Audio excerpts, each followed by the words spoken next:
Well, we're back right here on Hala Kuwait, and I hope you enjoyed that report. We have with us right now in the studio, we have with us Mr. محمد Rضوان, and he is the head of the Legal and Compliance Department at Dima Capital Investment Company.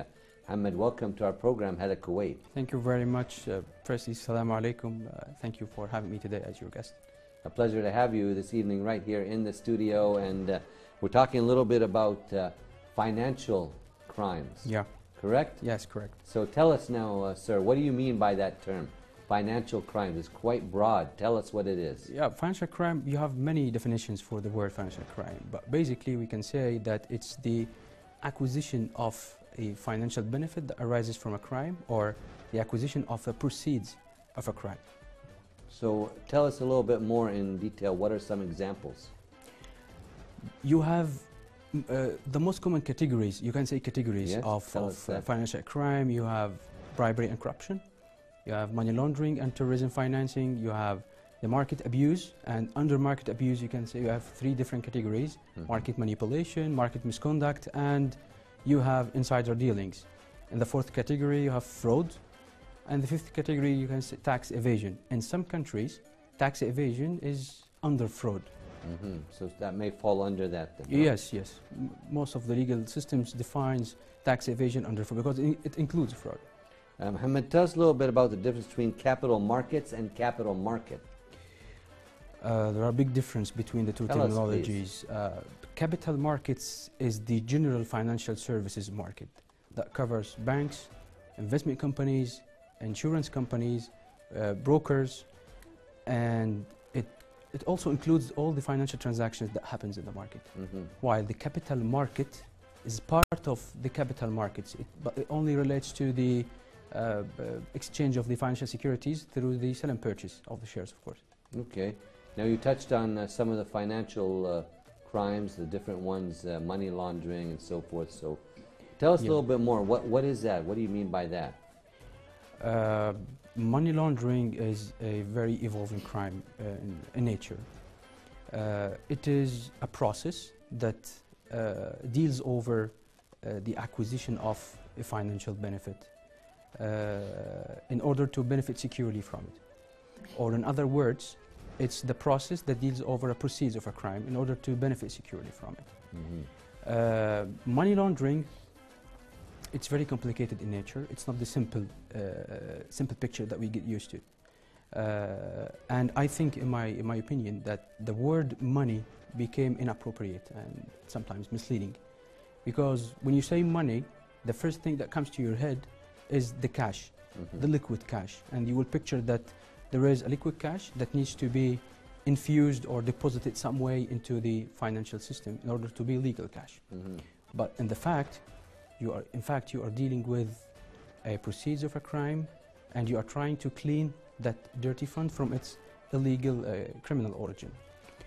For example, a scenario: if you have an employee in a company that defrauded his employer in, let's say, 1,000 KD or 100,000 KD, let's make it more big.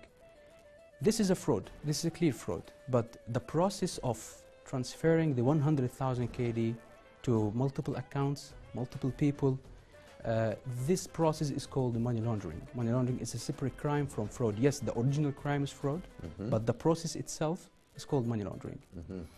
And it's not necessary to be outside the system. No, it may be inside the system. Most of the as I said, an employee defrauded his employer. The money is already inside the system. You didn't see the cash. It wasn't outside the system before the crime. In additional scenario, it might not be money at all. It might be shares, investments, properties, units. If you have another employee that defrauded the employer and taken one of his investments outside the international investments, he transferred the ownership of the investment from the ownership of the company to his own ownership. This is fraud. We agree all this is fraud. But the outcome of the fraud is the ownership of this particular investment. The process of transferring the ownership to his, this is called money laundering. This is called money laundering. It might be through having separate companies, through different people, but now we can say that it's not only money, it's not only cash. So I prefer using the term proceeds of a crime rather than money laundering. And tax evasion also. Tell us about that. And tax evasion is a very complicated crime, because there's a fine line between tax evasion and tax exemption. In tax evasion, it's more fraud than money laundering. It's categorized under fraud more than money laundering. Tax evasion, basically, you want to avoid the tax authorities, so you are trying to create multiple accounts, multiple companies. You hide your financials behind those accounts and companies in order to show the authorities that you didn't gain any profit. So this is basically the tax evasion. And you mentioned about some of the other prevalent crimes, financial crimes that are going on besides those two. Touch on that a little bit more, please, sir. If I'm going to select another financial crimes to speak about, it will be fraud. Okay. Because fraud is very prevalent, huh? Exactly. And considering the new technology, the new electronic platforms, just as the cryptocurrencies, Bitcoin, for example, and yeah, that's been very popular all throughout the news. Tell us more about that. Bitcoin, I cannot say that Bitcoin is a money laundering scheme. Okay. No, it's a platform that has been misused, like many other platforms. But the cryptocurrencies in general is the perfect play court for criminals, because it's not regulated. You have no regulator. It is a peer-to-peer network. You have no intermediaries, no entities. The identity cannot be traced. The ownership can be hidden. So this is the perfect play court for the criminals to launder money, to benefit securely from the proceeds of his original crime. State of Kuwait was one of the leading companies to define the cryptocurrencies, to give the participants a hint how to deal with it. And central bank and capital market authority clearly states that it's a very high risk product. Okay, so something to stay away from. People were very popular and it was always through the news and so forth. Yes, yes. And now tell us a little bit now, money laundering and so forth.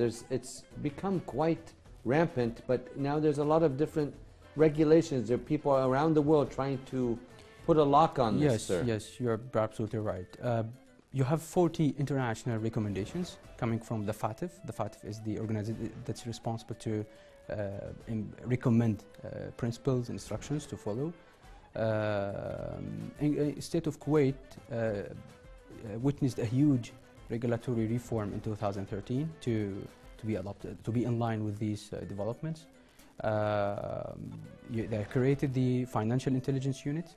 Instead of you having a single regulator, which was the central bank, now you have a triple peak system, which is central bank, capital market authority, and the Financial Intelligence Unit.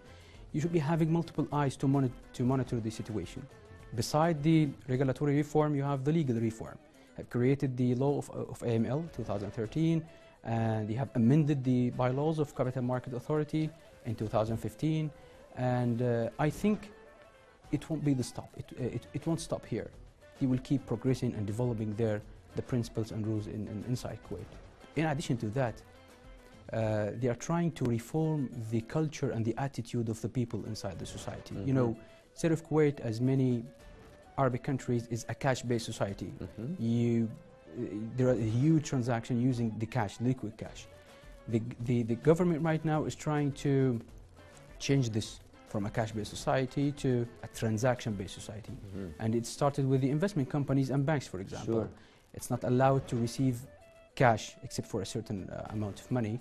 It's not allowed to transfer cash unless you have a proper justification, proper supporting documents. And step by step, I think the society in all will change to the transaction-based society. Well, that's good to hear that. We'd like to see that as things move along a little bit. And the state of Kuwait is putting a lot of efforts to combat a lot of these things, right? Yes, yes. As I said, it's not a matter of laws. It's a matter of attitude and way of thinking. The government of State of Kuwait is trying to teach people how to act in terms of the financial crime, through new principles, new laws, new units new governmental entities, and inshallah it will take time, but we will come to a point to understand the full picture of money laundering. And need cultural reforms too also, correct? Yes, as I Tell us said, about as I informed you before, it's a matter of you are using cash, and in the cash-based societies, the money laundering grows because there is no control over cash, over the liquid cash. Now it's our turn, and it's our turn to learn how to move from being cash persons to transaction persons. Well, it's a pleasure to have you on our program Thank you this very evening, much. Mohammed. And Thank you. coming towards the end of our interview, do you have any last words or comments for our audience watching tonight's episode, please? Yes. People think why we should combat money laundering. Yes, why is that? It's the first thing that comes to your mind is that it's cash coming to the financial system, why it should be harmful to me. But I have two main reasons. First reason is of ethical nature. Do you accept the crime and the proceeds of a crime to be a legitimate source of income? I think no, because this will lead to the collapse of a community, the expansion of the crime. If you think that the crime must be or can be a source of income. The second reason is of economical nature. Mm-hmm. Now, any financial market, including the equity financial market, are mainly based on the customer confidence or the investor confidence.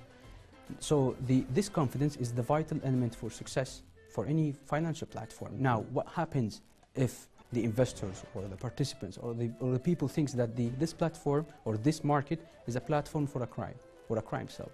They will abstain, they will withdraw their investments, and they will be reluctant to or even invest more in the market.